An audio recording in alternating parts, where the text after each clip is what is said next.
Capacitor charging आणि discharging. Charging म्हणजे याला जेव्हा आपण DC सप्लाय देऊ तेव्हा याच्यामध्ये चार्ज स्टोअर होईल, त्याला म्हणून आपण चार्जिंग. आणि ह्या जेव्हा आपण याच्यामधला डिस्चार्ज करू म्हणजे शॉर्ट केल्यासारखा करू तर ह्या होईल डिस्चार्ज, म्हणजे याच्यामध्ये कोणत्याच प्रकारचा चार्ज राहणार नाही. तर मग त्यासाठी आपल्याला याच्यामध्ये पहिले तर कॅपॅसिटरची ओळख करायला लागेल का DC मध्ये पोलॅरिटी हे फिक्स आहे, म्हणजे कॅपॅसिटरचे जे लंब टोक आहे हे झालं पॉझिटिव्ह, जे लहान टोक आहे निगेटिव्ह. हे जर दोन टोक समजा आपल्या यानं लहान झाले असेल किंवा आपल्याला ओळखता नसेल तर कॅपॅसिटरच्या एका साईडनं तुम्हाला हे अशा प्रकारची साईन आहे झालं निगेटिव्ह, म्हणजे कॅपॅसिटरचं कोणतं टोक निगेटिव्ह टोक. त्यानंतर कॅपॅसिटरची रिडिंग घ्यायची.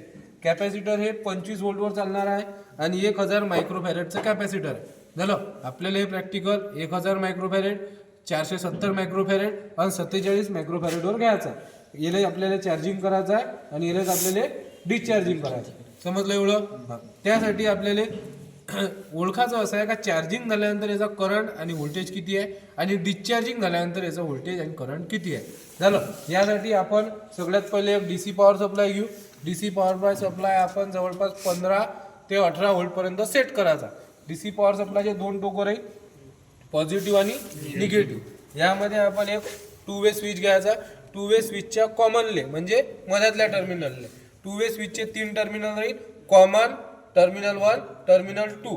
यामध्ये आपण कॉमनली हा रिओस्टॅट आहे. आता ह्या रिओस्टॅटची व्हॅल्यू आपल्याला मोजायची आहे, तर त्यासाठी सगळ्यात पहिले काय करायचं, हे मल्टीमीटर ह्या 20 ओहम किंवा 200 ओहमवर सेट करायचं. त्यानंतर हे दोन प्रॉब आहे, हे दोन प्रॉब समजा आता ह्या रिओस्टॅट किती ओहमचा आहे तर हे ओळखासाठी आपण हे दोन टोक ह्या दोन टोकाला लावायचं. आता ह्या जवळपास 311 ओहमचा ह्या आहे. तर समजा आपल्याला याचं जर रेजिस्टन्स ह्या समजा 150 वर सेट करायचा आहे तर हे फिक्स न घेता हे प्रॉब आपण व्हेरिएबल मध्ये लावायचे आणि हा या ठिकाणी आणि हा जो स्टड आहे आपण फिरवायचा. आता समजा आपण याला 150 वर सेट केला, 155 ओहम आहे झालं. मग आता 155 ओहम म्हणजे इकडे 155 याचं ओहम याचं रिडिंग झालं. त्यानंतर हा प्लस निघाला. यामध्ये आता हे जे आपलं व्होल्ट मीटर आहे याच्या L प्लसला या रिओस्टॅट मधून जो आला ह्या L प्लसला जोडायचा आणि हा जो याचा L मायनस आहे या L मायनसला निगेटिव्ह सप्लाय द्यायचा. आता ह्या 2 वे स्विचचे 3 टर्मिनल पैकी सांगितलं मी का कॉमन द्यायचा रिओस्टॅटले, टर्मिनल 1 बॅटरीच्या पॉझिटिव्हले, टर्मिनल 2 बॅटरीच्या निगेटिव्हले. कारण आपल्याला कॅपॅसिटर एकदा चार्जिंग करायचा आहे तर पॉझिटिव्ह देऊन आपण त्याला काय करू, चार्जिंग करू. डिस्चार्जिंग करायच्या वेळेस आपण त्याचा काय करू, पॉझिटिव्ह कॅन्सल करू, म्हणजे सप्लाय काय आहे, बंद आहे. सप्लाय बंद असताना या ठिकाणी किती व्होल्टेज आहे हे आपल्याला मोजायचं. लाईन जेव्हा चालू राहील तर तो चार्जिंग होत राहील, लाईन जेव्हा बंद होऊन जाईल तेव्हा तो काय राहील, डिस्चार्ज स्थितीत राहील म्हणजे बंद स्थितीत राहील. मग त्या क्षणी यानं व्होल्टेज किती स्टोअर करून ठेवलाय हे आपल्याला इथं ओळखायचं आहे. मग त्यासाठी 2 वे स्विचचं कनेक्शन समजलं. 2 वे स्विचच्या निगेटिव्ह मधून काढायचा. ह्या आपण जे आपण ॲमीटर लावला आहे, डिजिटल ॲमीटर व्होल्टमीटर लावला आहे, याच्या L मायनसला आपण निगेटिव्ह दिला, L प्लसला आपण रिओस्टॅटचा प्लस दिला. आता आपल्यापाशी दोन टोक आहे बाहेर, एक आहे कॉमन आणि एक आहे L प्लस झालं. मग आता यासाठी आपण एक कॅपॅसिटर घेतलं. या कॅपॅसिटरची व्हॅल्यू सांगितली मी तुम्हाला कशी ओळखायची.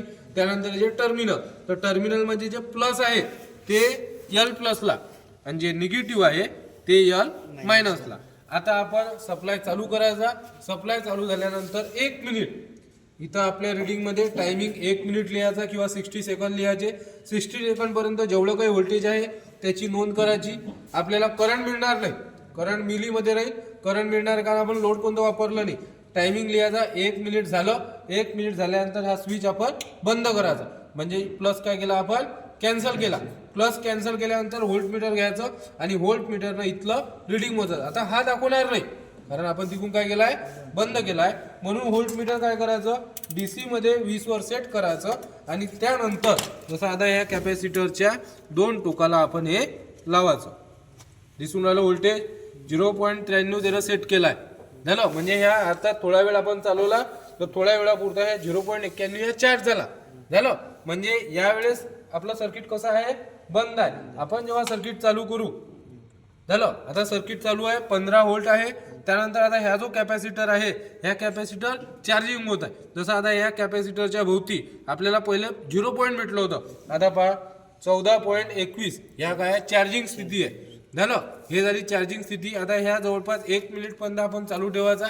त्यानंतर हे सर्किट बंद करायचं. सर्किट बंद झाल्यानंतर डिस्चार्जिंग म्हणजे डिस्चार्जिंगचं व्होल्टेज पुन्हा चेक करायचं आणि दोन्ही रिडिंगची यामध्ये नोंद घ्यायची. मग याच्यावरून एवढंच लक्षात घ्यायचं का चार्जिंग असताना किती व्होल्ट आणि बंद असताना किती व्होल्ट रिडिंग येईल हे आपल्याला लक्षात येईल.